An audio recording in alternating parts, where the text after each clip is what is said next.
তো আজকে সাডেনলি হুট করে একটা প্ল্যানিং হয়ে গেল যে আমরা কোথাও ঘুরতে যাব। তো হুট করে প্ল্যানিং শুট করে এখন বেরোয় গেলাম। এখন রাত প্রায় বাজে কত, 12:36। এই যে 12:36 বাজে। তো হঠাৎ করে মনে হলো যে আমরা কোথাও আজকে রাতের ঢাকায় ঘুরতে যাবো। তো হঠাৎ করে বেরোয় গেলাম, গাড়িটা নিয়ে বেরোয় গেছি। এখন গাড়িতে একটু গ্যাস লোড করবো, তারপর সারা রাত ঘুরবো। কোন দিকে যাবো এখনও ঠিক করা হয়নি। তো আপাতত বেরোচ্ছি, কোন দিকে যাই দেখা যাক।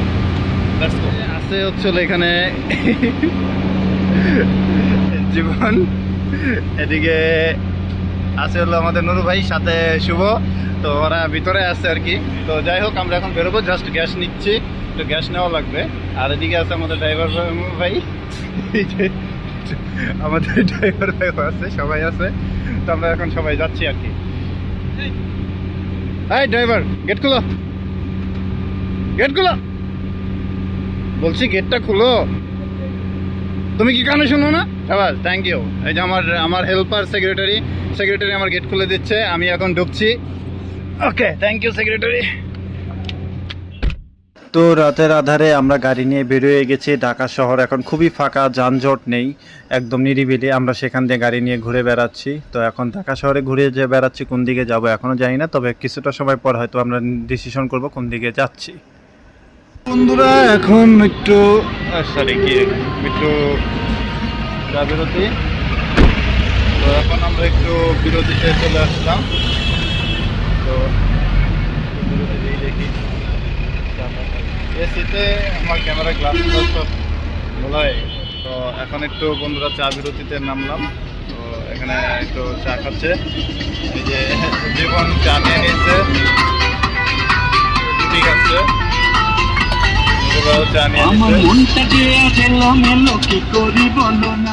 তো ফাইনালি আমরা ডিসাইড করলাম যে আমরা মাওয়া ঘাটে যাব, ইলিশ মাছ খাবো এবং রাতের আধারে ওইখানেই সময় কাটাবো এবং সকালে আমরা মাছ শিকার করে বা মাছ কিনে আমরা আসব। তো মাওয়া এক্সপ্রেস রোড দিয়ে আমরা সেভাবে চলা শুরু করলাম। তো এত চমৎকার এই রোড, জাস্ট ওয়াও, যত দেখি ততই ভালো লাগে। খুবই চমৎকার এবং দুর্দান্ত। এবং মাওয়া হাইওয়ে এক্সপ্রেস যে এত সুন্দর, কেউ না আসলে বুঝতে পারবে না। আর রাতের হাইওয়ে এক্সপ্রেস ফাঁকা, খুবই চমৎকার এবং দারুণ দুর্দান্ত লাগতেছে। তো আমরা সবাই হাইওয়ে এক্সপ্রেস ধরে এগিয়ে যাচ্ছি এবং এর সৌন্দর্য উপভোগ করতে করতে আমরা এগিয়ে চলছি এবং খুবই চমৎকার লাগছে, চারিদিক সুন্দর সুন্দর এবং অসাধারণ। ওই দেশে এই যে এরকম করে একটা যদি ট্যাক্সি নেই না, টোল ডালা মহিলা টোল থাকে না, না গাড়ি আছে ইন্ডিয়াতে, একটা হলো 7 সিটের 8 সিটের, আরেকটা হলো যে 4 সিটের। উবার নাই ওই দেশে, উবারও চলে না মনে হয়। উবার তো ওই দেশে জনপ্রিয়। দেন এটা দেন, মেমোটা দেন।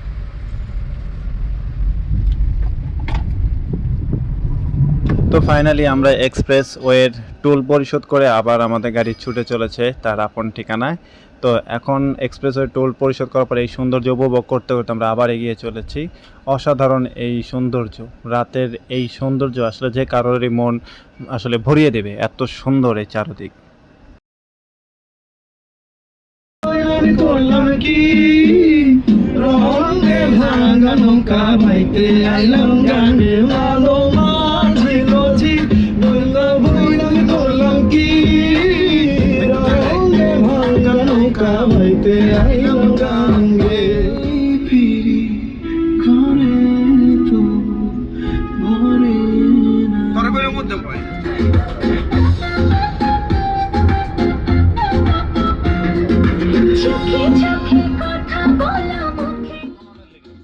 তো ইতিমধ্যে আমরা চলতে চলতে আমরা মাওয়া ঘাটে এসে পড়লাম। আসার সাথে সাথেই বিভিন্ন ইলিশ মাছের রেস্টুরেন্ট বা বিভিন্ন খাবারের দোকানের শুরুতেই আমি দেখলাম, যেহেতু আমি এখানে ফার্স্ট টাইম। তো শুরুতেই বিভিন্ন রেস্টুরেন্টগুলো দেখে বেশ ভালোই লাগতো, জাঁকজমক। প্রায় রাত 2টা, 2:30, 3টার মতন বাজে। তো এই সময় এত রাতে এত জমজমাট দেখে বেশ ভালো লাগলো। তো এখানেও একটা টোল আমাদের গাড়ির জন্য, এখানেও 40 টাকা টোল দেওয়া লাগলো। তো টোল দিয়ে আমরা আবার চলে গেলাম। আমরা অলরেডি মাওয়া ঘাটে চলে এসেছি। মাওয়া ঘাটে আসার সাথে সাথে দেখতেছি অনেক মানুষ এখানে আসছে, আর মাছের বাজার সুবাস অলরেডি চলে আসছে।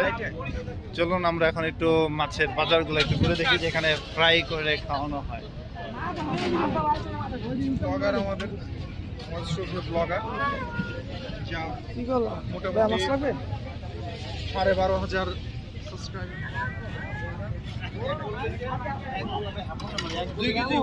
বড় মাছ দেয় এদিকে আগাম হয়ে যায় জায়গা যখন আসলে বাইরে আসলে আইছে আমরা একটু ঘুরে দেখি হ্যাঁ আচ্ছা দেখি ডিম ছাড়া ডিমালা আছে ডিম ছাড়া লাগা তুমি আমাকে এখন দিব শুভ, তোমার কি মনে হয় ডিম আছে? আমার 100% ডিম আছে। এটা কোনো কিছু ই করা নাই 100%। আমি যদি কয় মানে কাইটা দেব বাজি লাগবো, আমি বাজিতে রাজি আছি। ওরে তেরি, কত বড় মাছ! পাঙ্গাস মাছ, নদীর মাছ, বিশাল বড় বড় একটা পিস, তো বিশাল বড় মাছ। পাঙ্গাস পায়া আমাদের নুরু ভাই খুবই খুশি। আমরা আজিজ ভাইয়ের কথা বলতে পারি না। পাঙ্গাস মাছ, আজিজ ভাই আমাদের সবার প্রিয়। এটা কি নদীর পাঙ্গাস না মামা? এত পাঙ্গাস মাছের পিস দেখতে বিশাল বড় একটা মাছ, কত বিশাল বড় বড় পিস দেখে আপনার কথা মনে পড়লো, বাট এক একটা পিস চাচ্ছে 250 টাকা করে। আসো ভাতিজারা আসো। মাওলানা সাহেব আছে এই জায়গায়, তো ঘুরতেছি ভাই, দেখি কি অবস্থা। চিংড়ি, কাঁকড়া, মাছ সবই পাওয়া যাচ্ছে। এই যে আমাদের দুষ্টু বন্ধুরা পিছনে, সব দুষ্টু কোকিল। দুষ্টু কোকিলদেরকে নিয়ে আমরা ঘুরতেছি। যাই হোক, এদিকে মোটামুটি সবই হচ্ছিল রেস্টুরেন্ট, আর এখানে কিছু কি আর বলবো, হালকা পাতলা কিছু দোকানপাট আছে। এখানে মনে হয় মিষ্টি পানের দোকান, মিষ্টি পান ভাইয়া এই যে এদিকে ভাইয়া খেলনা আইটেম। ঠিক না আরেকজন ভাইয়া একটা ই খাওয়াস না? খাওয়াস না? মিষ্টি পানের ব্যবস্থা এখানে আছে, সুন্দর। ও মাই গড, শামুকজনকের বিষয়টা দেখে আমার কক্সবাজারের কথা মনে পড়ে গেল। ওয়াও, ভালো লাগছে, কক্সবাজারের মতো।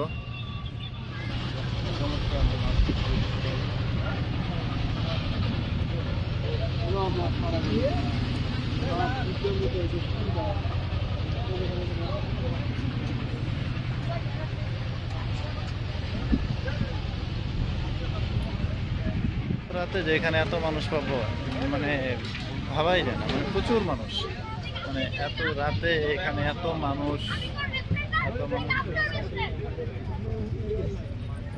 একটা মেয়ে পিছনে নেশা করে খুব চাতা ভাবে ওখানে ব্যবহার শুরু হয়ে গেছে, সেই অবস্থা। যাই হোক, দিতেও যেরকম খেলনা টেলনা শামুক ঝিনুকের দোকান থাকে, এখানেও মোটামুটি সেই ধরনেরই দোকানপাট আছে। এত রাত্রেও যে এত দোকানপাট থাকবে, এত মানুষজন। আমরা ব্লগ করতেছি বা ঘোরাঘুরি করতেছি, কিন্তু আমাদের মূল যে টার্গেট, সে কিন্তু সেই টার্গেটটা কোথা দেখছে, তার কাজে আগে যাচ্ছে, তথ্য সংগ্রহ করতেছে। ও যাই হোক, আমাদের তো প্রথমে প্ল্যানিং ছিল যে আমরা কোথায় যাবো না যাবো তার ঠিক ছিল না। মাঝ পথে আমরা প্ল্যানিং করেছি যে আমরা মাওয়া আসবো, এক্সপ্রেস ওয়ে দিয়ে ঘুরবো টুকু। তো আমরা এই মুহূর্তে মাওয়া ঘাটে আছি। এখন হঠাৎ করে যে আমরা এখন ওই যে লাইট দেখা যাচ্ছে, এটা হলো পদ্মা সেতু। আর এইখানে একটা টাওয়ার আছে, এই যে এখানে লাইট জ্বলতেছে। আর আমরা এখন একটা ভাসমান একটা সাঁকো, সেটার উপর দিয়ে আমরা এখানে একটা রেস্টুরেন্টের দিকে যাচ্ছি। রেস্টুরেন্টটা খুবই ভালো, যে দেখে আসি, ঘুরে আসি। আর মোটামুটি এত রাত্রে ভালো ক্লাউড এখানে। বাহ, রেস্টুরেন্টের ডেকোরেশনটা খুবই চমৎকার বোঝা যাচ্ছে। আমরা এখন পর্যন্ত বেশ ভালোই লাগতেছে। এখন মোটামুটি রাত প্রায় কত, 3টা প্লাস মনে হয় বাজে। Just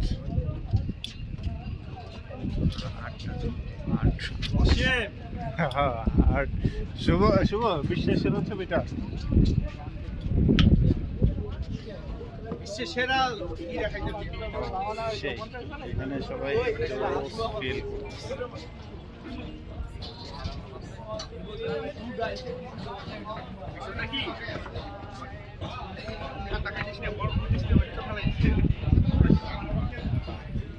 my God, oh my god.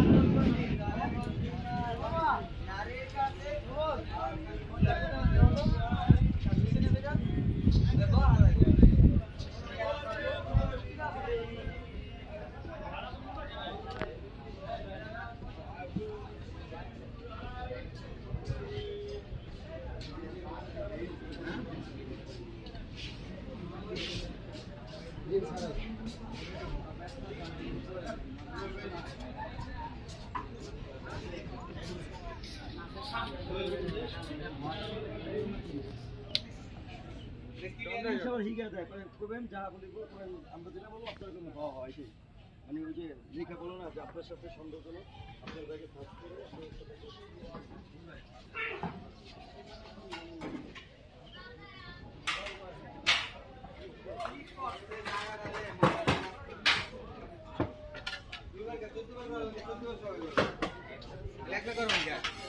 কি তোমাদের মাছ পর্যবেক্ষণ, মাছ কিনা? দাদু আমি সত্যি অবাক, মানে এত রাতে এখানে এত মানুষ, রেস্টুরেন্টে প্রচুর ভিড়, মানুষজন হুল্লা, মানে মানুষ কি পরিমাণ ডিপ্রেশনে থাকলে বা কি পরিমাণ হতাশ হলে একটু শান্তির খোঁজে মেয়ে মানুষ সব আসতেছে এখানে, ইয়াং হোক একটু মুরব্বী হোক, মোটামুটি মিডল এজ ফ্যামিলি নিয়ে আসছে, ভালোই মানুষ প্রচুর জানো আমি সানগ্লাস পরছি, ওর সানগ্লাস নাই, গরিব, এর জন্য আমার কইতেছে তোরা খুব জোশ লাগতেছে, এটা আমার বিশ্বাস করে না, ও এখন আমার কইতেছে আমার খুব পচা লাগতেছে। যাই হোক, ওরা তো হিংসা হচ্ছে কেন তোমার? আমি সানগ্লাস পরছি তো প্রচুর পরিমাণ হিংসে। এই যে আমাদের সৈন্যবাহিনী, তাদেরকে সাথে নিয়ে আমরা আজকে ঘুরতে এসেছি। তো তুমি কি কিছু বলবা? আমাদের আজকে স্পন্সর যে আমাদের স্পন্সর করেছে সেটা হচ্ছে আমাদের ওয়াসিম ভাই। সে স্পন্সর করেছে। আমি আর কি বলবো ভাই, আমরা অনেকক্ষণ ধরে এসেছি, এখন ঘুরতেছি এখানে, খুব ভালো লাগতেছে। পরের জন কি বলে দেখেন। Yes please. আপনার মুখ দিয়ে শোনা যাক না। আমি খুব রাগ। নুরু কিছু বলুক। বিসমিল্লাহির রহমানির রহিম। আমরা এসে পৌঁছেছি ভালো মতো, আমরা যাইতে পারি, এটাই। বাহ, দারুণ একটা জবানবন্দি কেল্লিকার নাই, কারণ হচ্ছে হলো ওই ইলিশ মাছ দেখে লোভ সামলাইতে পারতেছে না, বলতেছে সব কিনবো, আমরা জোর করে ধরে যাতে কিনতে না পারে, কারণ অন্য মানুষও তো খাইবো। তো ফাইনালি ঘোরাঘুরির পরে আমরা এখন ইলিশ মাছ কিনে ফেলেছি এবং সেই ইলিশ মাছ আমরা কিনলাম এবং সেটাকে এই যে এখানে রেস্টুরেন্টের একজন কর্মী সেটাকে ভালো করে কোটাকুটি করবে, তো এর জন্য ধুচ্ছে, তো ধোয়া কোটাকুটি করা হয়ে গেছে, এটাকে এখন ফ্রাই করা হবে। তো এটাকে ফ্রাই করার পর এটা নিয়েই আমরা এখন খাবো। তো এই ইলিশ মাছটা আমাদের কিনতে টাকা খরচ হয়েছে প্রায় 2000 টাকার মতো, মানে দুইটা ইলিশ, বড় বড় ইলিশই ছিল। তো এটা এখন এই যে এখানে মশলা টসলা মাখায়, তো এটা দিয়ে এখন এখানে ফ্রাই করা হবে। তো ইলিশ মাছ ভাজা হচ্ছে এখানে, সাথে বেগুন ভাজা আর ইলিশ ভাজা, আর এই যে ভাজা হয়ে গেছে, এখন আমরা এখানে খাইতে বসছি সবাই। সেই সাথে আছে এখানে হচ্ছে হলো ইলিশ মাছের লেজের একটা ভর্তা, ডাল, এখানে ইলিশ মাছ এবং বেগুন ভাজা, আর হলো সালাদ। তো এগুলো নিয়ে আমরা এখন এখানে সবাই হলো ইলিশ মাছের ভর্তা, এটা হচ্ছে একটা সালাদ, সরিষার তেল দিয়ে খালি ডুবাই দিছে, কটা শসা আর পেঁয়াজ দিয়ে খালি সরিষার তেল, এটা হলো স্পেশাল সালাদ, খুবই, এটা আমার পছন্দ হয় নাই। আর এখানে বেগুন ভর্তা, আর এটা হলো ইলিশ মাছ, আর এখানে ভাত, এখানে ডাল, আরও মাছ ওখানে আছে। তো বন্ধুরা এখন দেখুন এই যে ইলিশ মাছ খাচ্ছি, তো মাথাটা ওরা খুব দয়া করে আমারে দিয়ে দিল, তো এখন এটাই খাচ্ছি আর কি। তো আমাদের সাথে যে এটা সব বাংলাদেশে আগে থাকে। তো এখন খাওয়া দাওয়া শেষ করে সবাই একটু চা বিরতি দিচ্ছে, চাটা খাচ্ছে। তো টাকা খাওয়া শেষ, এখন আমরা দেখি মাছের আড়তে যাবো, এখানে একটা আড়ত হয়, তো যদি মাছ কিনতে পারি তাহলে আড়ত থেকে কিছু মাছ কেনারও ট্রাই করবো, দেখা যাক কীরকম মাছ কেনা যায়। তো বন্ধুরা এখন হচ্ছে হলো মাওয়াঘাটে এসে এখানকার একটা মাছের আড়তে চলে আসছি। অলরেডি এখানে মাছ সবাই আড়তের মাছগুলাই যে এখানে ডিসকাস করতে বড় বড় পাঙ্গাস, আর ওনারা মাছগুলো সব ইনটেক থেকে আর কি আনবক্সিং করতেছে মাছগুলা। আর এখানে আড়তে আসছি, আড়তটা মোটামুটি এখন ভোর প্রায় 5টা বাজে। আর এখানে হচ্ছে হলো ইলিশের কার সাথে ইলিশ মাছ, এখানে সব ইলিশ নিয়ে এখানে দামাদামি চলতেছে, এখানে ইলিশ নিয়ে কলসি চলতেছে। এই সাইডটা হচ্ছে ইলিশ, আর ওই সাইডে হচ্ছে অন্যান্য মাছগুলো। আর এমনি লোকাল দেশীয় যে কিছু মাছগুলো আছে ওগুলো এখনো ওইভাবে নদীর মাছগুলো এখনো আসে নাই, কারণ এখানে যে সব আড়তের ইয়াগুলো রয়েছে সব খালি, হয়তোবা এগুলো আরো আসবে, সূর্য ওঠার পরপরই হয়তোবা চলে আসবে। এখন দেখা যাক কি হয়। সূর্যের দেখা নাই মোটামুটি ফজরের আজানের আগে মুহূর্তে, সকাল সকাল। ওই যে পদ্মা সেতু, গাড়ি যাচ্ছে উপর দিয়ে, আর এই যে পদ্মা সেতুর পাশ দিয়ে একটা সুন্দর বাঁধ, খাল। এই যে সবাই মোটামুটি এখনো সূর্যের আলো ওঠে নাই, কিন্তু দারুণ একটা দুর্দান্ত এই জায়গাটা খুবই জোস একটা জায়গা। এখানে রোমান্স, কাপল টাপল, বাহ সেরা। ও মাই গড, কোথায় আসছি? সেরা সেরা সেরা, দারুণ একটা জায়গায় আসছি গাইস। একদম ভোরবেলা, খুবই সকালবেলা। আমরা এখন একদম পদ্মা সেতুর পাড়ে, পদ্মা নদীর যে পাড় দিয়ে হাঁটতেছি। আর এই যে পদ্মা সেতু, তো সেতুর কাছাকাছি দিকে আমরা যাচ্ছি, সেতুর নিচে যাব আর কি, দেখি কতটা যাওয়া যায় আর কি। তবে এই জায়গাটা আসার পর সত্যি মন জুড়াই গেছে। তবে আমি জানি না এখানে লোকাল মানুষ বা বাইরের মানুষ কেউ এইসব জায়গায় আসে কিনা ঘুরতে। একদম ভোরের বেলা আমরাই আছে, আর কেউ নাই। তো ভাল লাগতেছে, বিশাল, খুবই চমৎকার। কি মাছ দিদি? কি বেশি তো না, চিংড়ি দাদু কি বিক্রি করতে? ও নিজেই খাইবো। বন্ধুরা এখন আমরা যাচ্ছি এখান থেকে, পদ্মা সেতুর নিচে থেকে আমরা এখান থেকে মোটামুটি সূর্য উদয়টা দেখলাম। এই যে আমরা সবাই এখন এখান থেকে আমরা ওদিকে আগে যাচ্ছি মাছ কিনতে, যে দেখি মাছ কিনা যায় কিনা। নদীর থেকে মাছ ধরে এখন ওই যে ট্রলারগুলো এখন আস্তে আস্তে তীরে ভিড়তেছে। তো আমরা এখন একটু চেষ্টা করব মাছ কেনার, যদি পছন্দসই হয় আর দামে যদি মিলে যায় তো ইনশাল্লাহ আমরা মাছও কিনবো, দেখাবো কি হয়। চলো, আমরা এমন একটা সুন্দর প্লেস থেকে এখন চলে যাচ্ছি।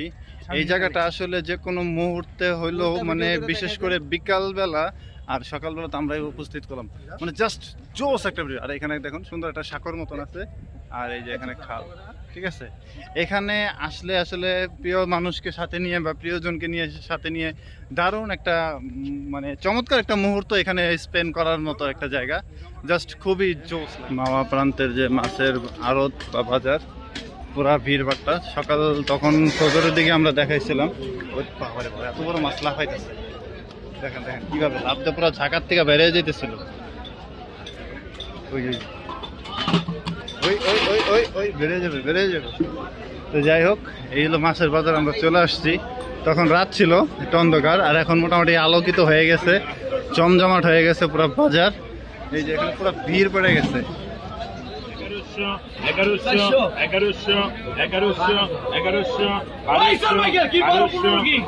আমরা এখানে মাছ কিনছি, এখন আমাদের গাড়ি ছাড়ার সময় হয়ে গেছে, তো এখন আমরা আর কি চলে যাবো। Let's go.